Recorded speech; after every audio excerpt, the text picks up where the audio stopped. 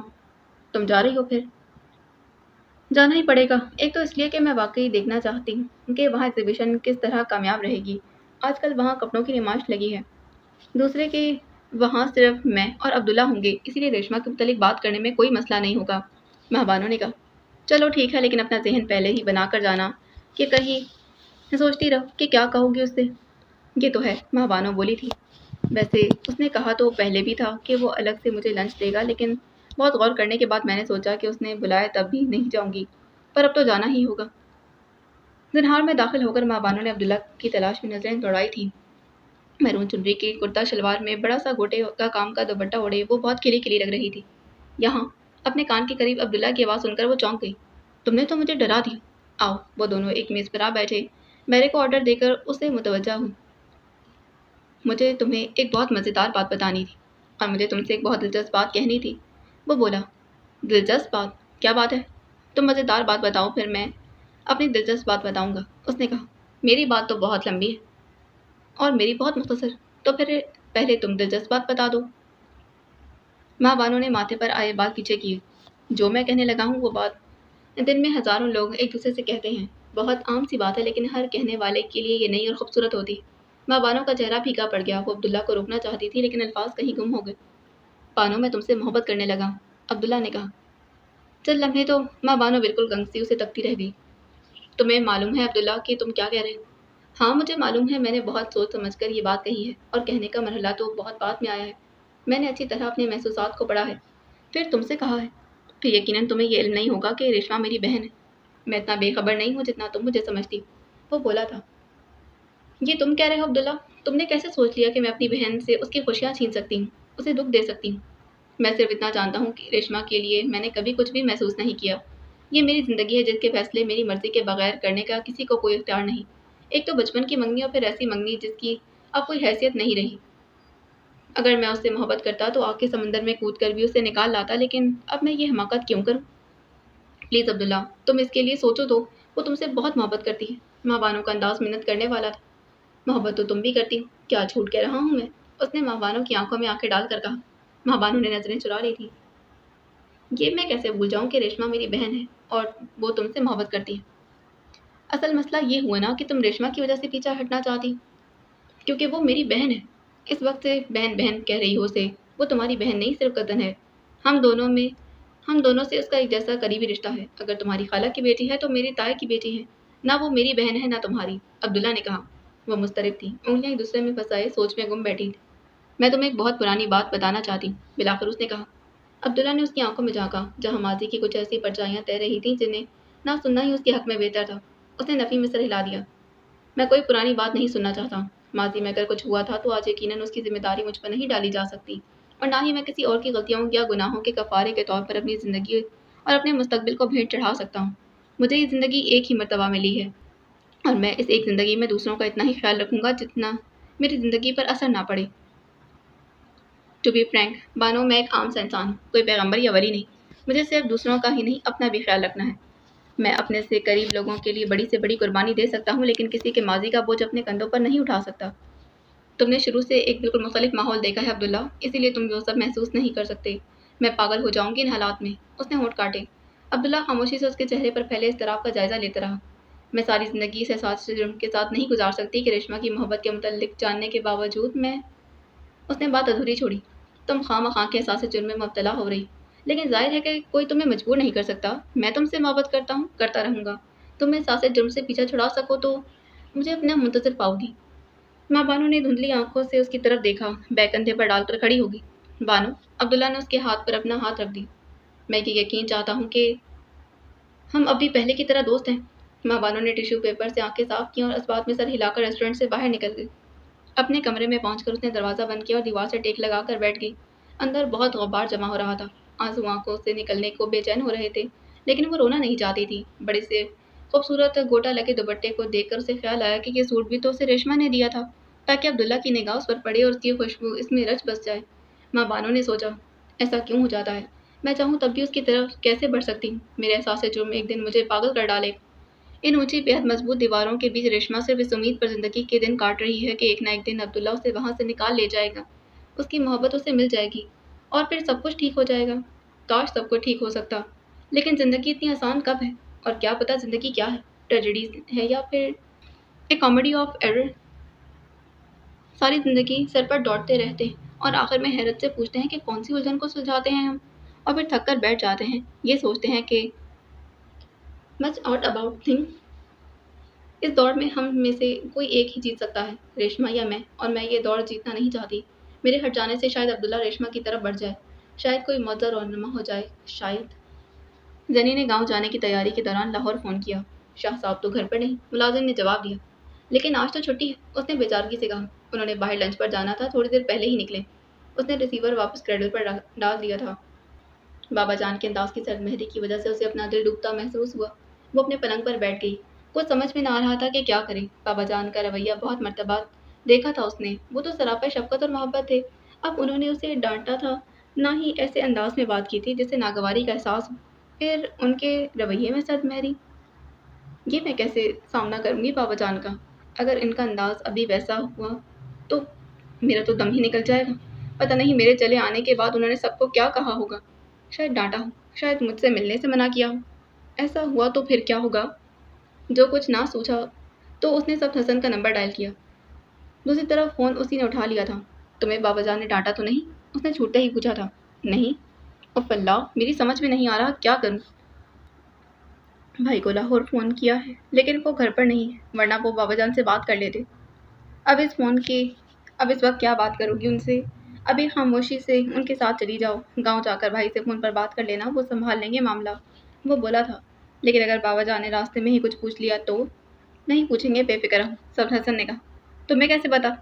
میں اپنے خاندان کے لوگوں کا مزاج جانتا ہوں، پھر بھی اگر پوچھ لیا تو کیا کروں گی؟ اس کے انداز میں گھبراہٹ تھی۔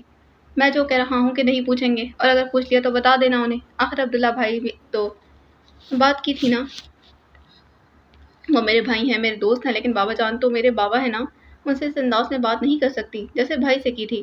قسم سے سب مجھے بہت رونا آ رہا ہے، تم خواہ پریشان ہو رہی ہو، اور بات بے بات رونا تمہاری پرانی عادت ہے۔ میں بتا رہا ہوں تمہیں کہ وہ براہ راست تم سے بات نہیں کریں گے جب تک یہ بات ناگزیر نہ ہو جائے۔ اچھا، اس نے کہا، پھر قدرے توقف سے بولی، تمہیں یقین ہے نا کہ وہ نہیں پوچھیں گے؟ 100% یقین ہے۔ تم آج گاؤں جاؤ گے نا؟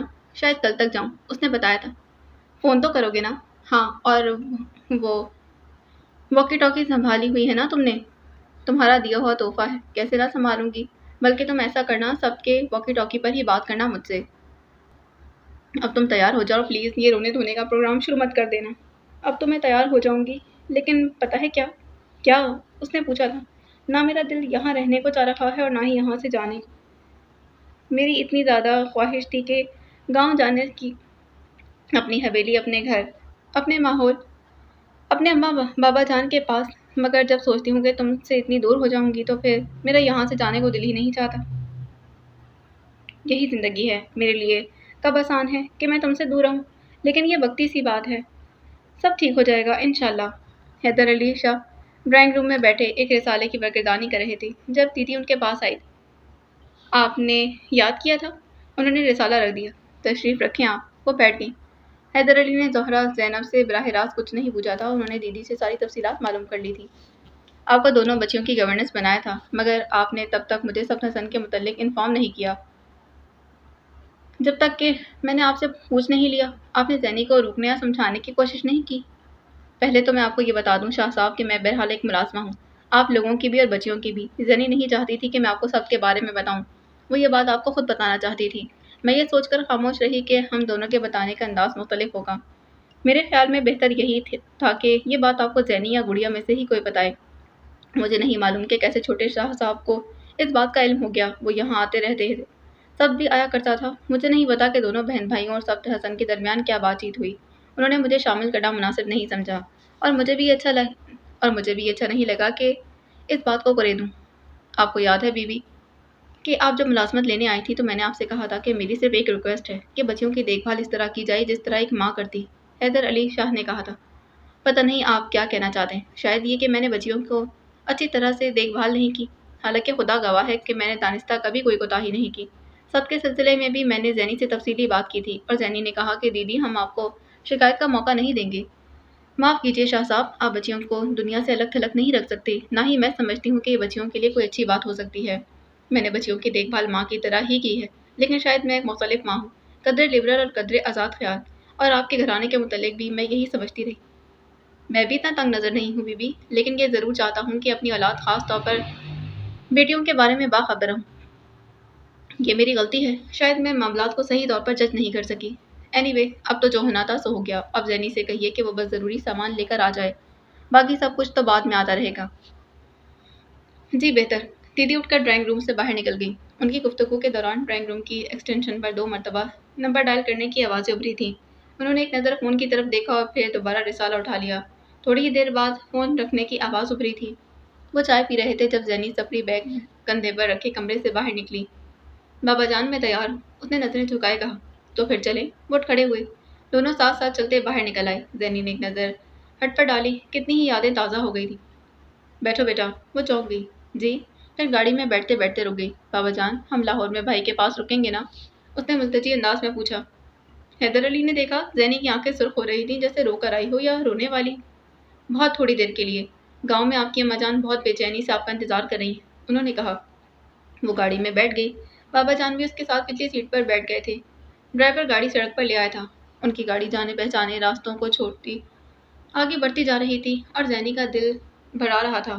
ہر پل کے ساتھ وہ آگے ہی آگے بڑھ رہے تھے۔ وہ اونچے راستے جہاں وہ اور سب واک کیا کرتے تھے، وہ جگہ جہاں سب نے اس کی تصویر کھینچی تھی، وہ درخت جس کے تنے پر بیٹھ کر وہ دنیا جہان کی باتیں کرتے تھے، مال روڈ کی وہ دکان جہاں سے وہ اسٹرابری کے ڈبے خرید کر اسے گفٹ کیا کرتی تھی، سب پیچھے رہ گیا تھا۔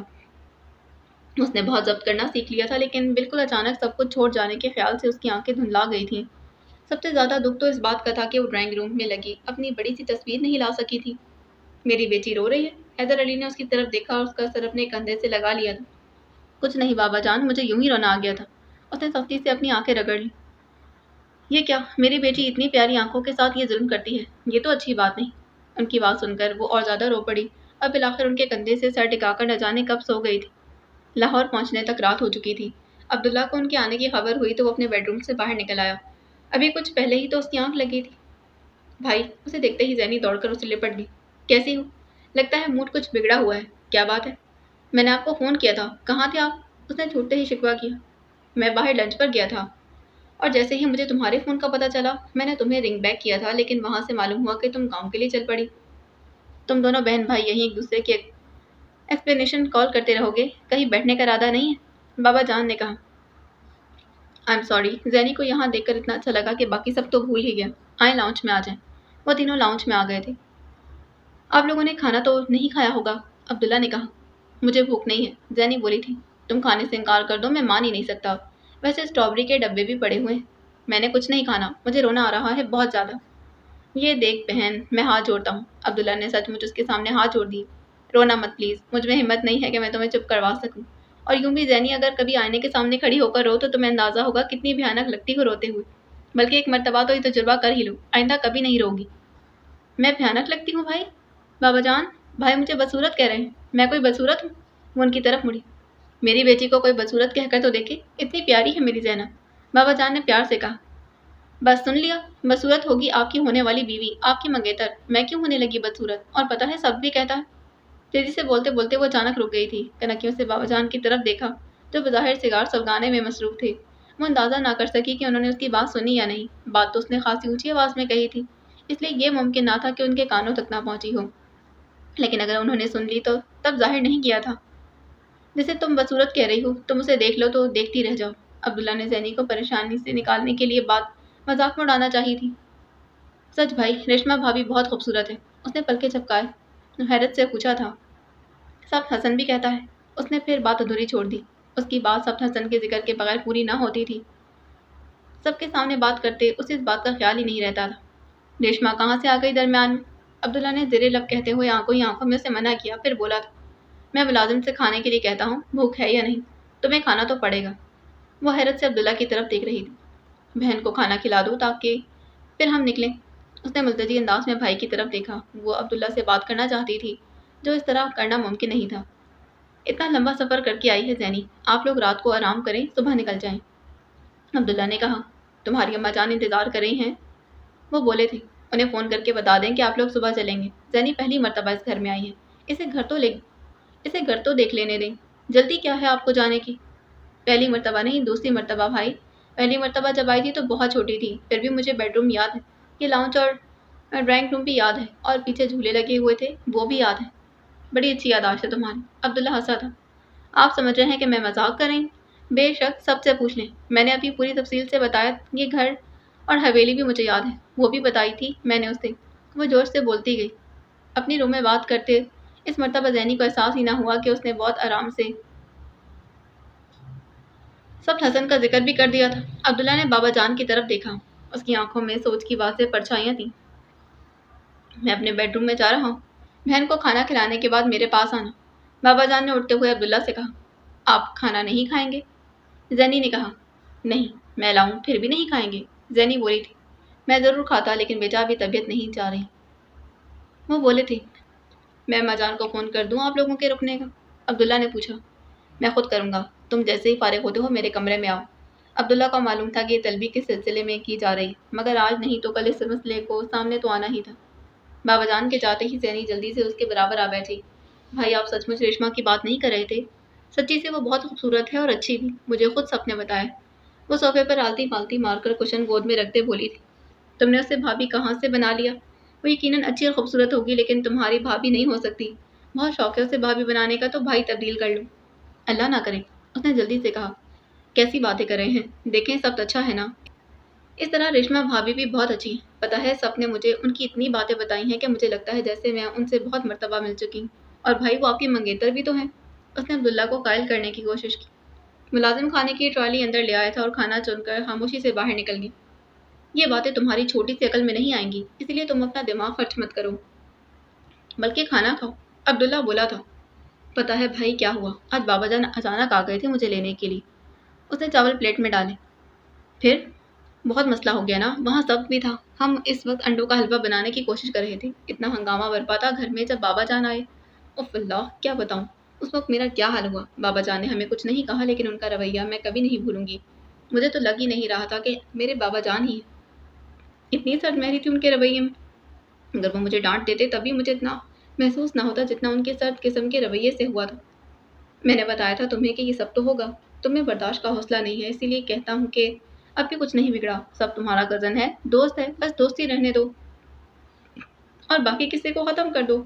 میں جانتا ہوں نا تمہیں، جن رویوں کا تمہیں سامنا کرنا پڑے گا وہ تم بالکل برداشت نہ کر سکو۔ عبداللہ نے سمجھانے والے انداز میں کہا۔ زینی نے کھانا ادھورا چھوڑ کر پلیٹ ٹرالی میں رکھ دی۔ آپ تو چاہتے ہی یہی ہیں، مجھ میں حوصلہ بہت ہے، میں سب کچھ برداشت کر لوں گی آپ سے، اسی لیے کہتی کہ سب کچھ کیا آپ میرے بھائی، لیکن آپ کو بھی میرا خیال نہیں۔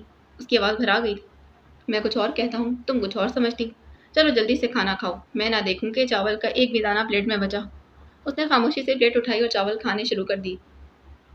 اور اب یہ اپنا موڈ بھی ٹھیک کرو، میری سمجھ میں نہیں آتا کتنا رو کیسے لیتی ہو تم، کتنا بڑا سمندر چھپایا ہوا ہے آنکھوں میں، ختم ہونے کا نام ہی نہیں لیتا۔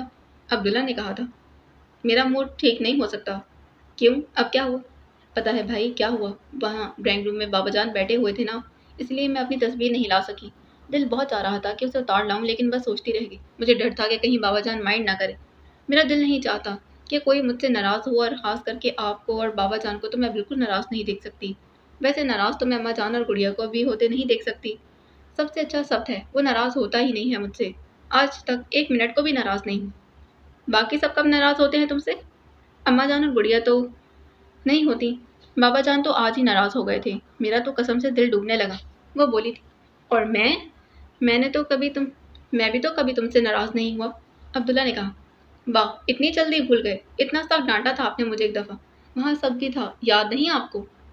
اچھا بابا، اگر ڈانٹا تھا تو اس کے لیے معافی دے دو، اب کھانا ختم کر لیا ہے تو جا کر سو جاؤ، یہ ساتھ والا بیڈ روم ہے تمہارا۔ وہ تو میں چلی جاتی ہوں، لیکن بابا جان نے آپ کو کیوں بلایا؟ مجھے کیا پتا، یہ تو ان کے پاس جا کر ہی معلوم ہوگا نا۔ عبداللہ نے بات ٹالنا چاہی، اگر انہوں نے سب کے متعلق کچھ پوچھا پھر؟ جب یہ معاملہ تم نے میرے ہاتھ میں دے دیا ہے تو بے فکر ہو جاؤ اس کی طرف سے اور پھر جا کر سو جاؤ۔ وہ تو ٹھیک ہے لیکن بابا جان کھانا کیوں نہیں کھا رہے؟ اسے دوسرا خیال آیا تھا۔ بتایا تو تھا انہوں نے کہ ان کا دل نہیں جا رہا، لیکن مس جارج کہتی تھی کہ رات کو کچھ نہ کچھ کھانا چاہیے۔ وہ زبردستی ہمیں کھانا کھلایا کرتی تھی۔ زینی نے کہا تو تم زبردستی بابا جان کو کچھ کھلا دو لیکن میرے سر سے ٹلو۔ مجھے بابا جان سے بات کرنے اور پھر سونا بھی ہے، صبح کالج جانا بہت ضروری ہے میرا۔ اچھا تو پھر آپ جائیں۔ وہ اٹھ کھڑی ہوئی۔ عبداللہ بابا جان کے خوابگاہ میں داخل ہوا تو صوفے پر بیٹھے سگار پیتے کسی سوچ میں گم تھے۔ آپ نے یاد کیا تھا؟ اس نے کہا۔ بیٹھو۔ انہوں نے ایک صوفے کی طرف اشارہ کیا، پھر قدرے توقف سے بولے تھے۔ جانتے ہو نا کیوں بلایا ہے میں نے تمہیں؟ اندازہ ہے، وہ بولا تھا۔ تم نے سب حسن کا تذکرہ مجھ سے کیوں نہیں کیا؟ فی الحال میں نے اس کی ضرورت نہیں سمجھی تھی۔ ایک تو ابھی دونوں کم عمر ہیں اور پھر میں دونوں کو ہی کچھ وقت دینا چاہتا تھا۔ ضروری نہیں کہ جو محسوسات ان کے آج ہیں کل یا پھر سال بھر بعد بھی وہی ہوں۔ وقت گزرنے کے ساتھ ساتھ بہت کچھ تبدیل ہو جاتا ہے۔ ابھی دونوں کو دنیا میں بہت کچھ سیکھنا ہے۔ بہت کم بھی لگا لیں تو کم از کم 6 سال تو لگیں گے ان کی شادیاں وغیرہ طے کرنے میں۔ تب تک نہ جانے حالات کیا ہوں۔ یہ بھی ممکن ہے کہ اتنے سال گزرنے کے بعد وہ اتنے قریب نہ رہیں جتنے آج کل ہیں۔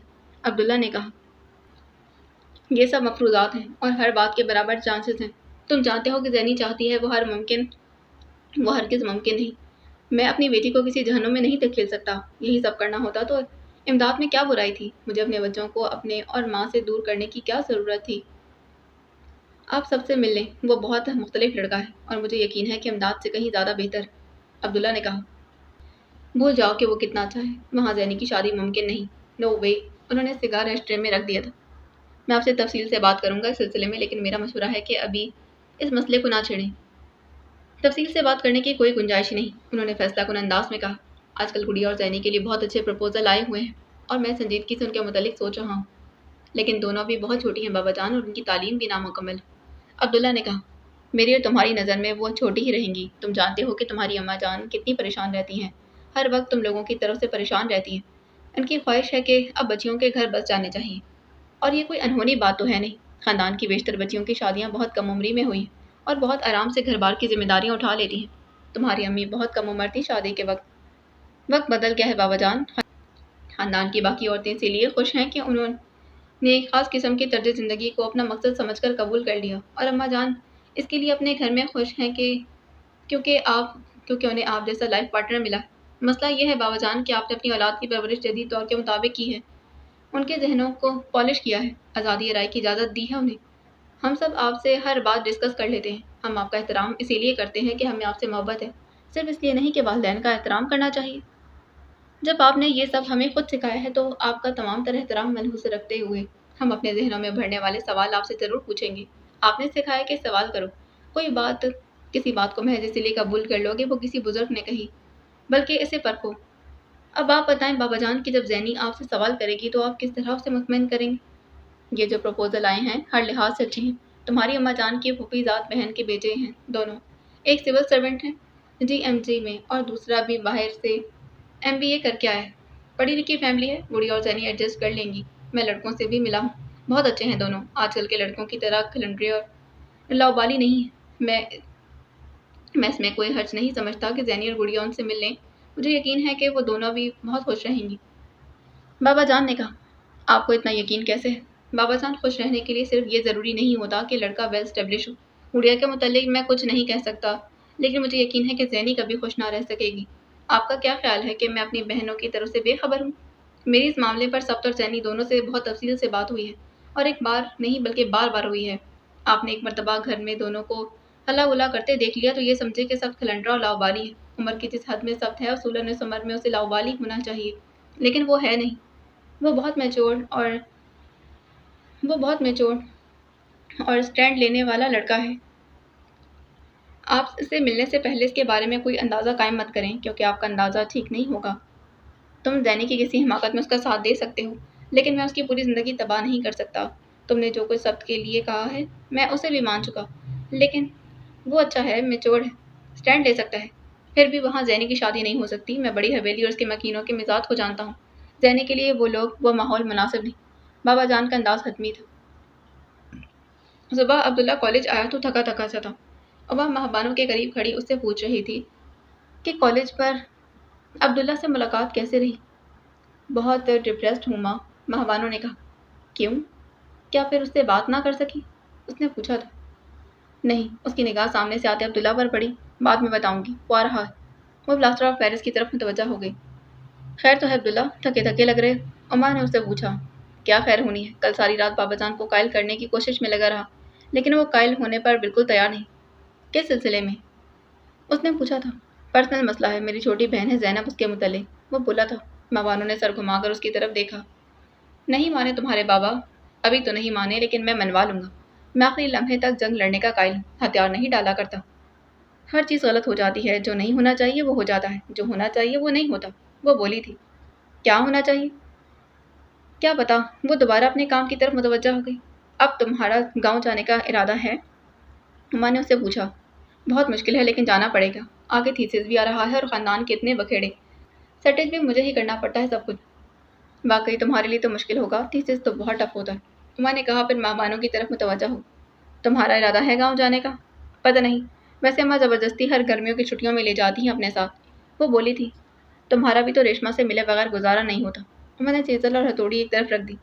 ماہبانوں نے کنکھیوں سے عبداللہ کی طرف دیکھا۔ وہ نظر چرا کر پھر اپنے کام کی طرف متوجہ ہو گئی۔ تمہارے بابا جان یہی ہیں یا پھر گاؤں چلے گئے؟ عمر نے پوچھا تھا۔ آج صبح ہی بابا جان اور زینی گاؤں کے لیے نکل گئے۔ تم نے انہیں بتایا نہیں کہ سبت حسن نے تمہیں مطمئن کر دیا؟ ماں بانو نے کہا۔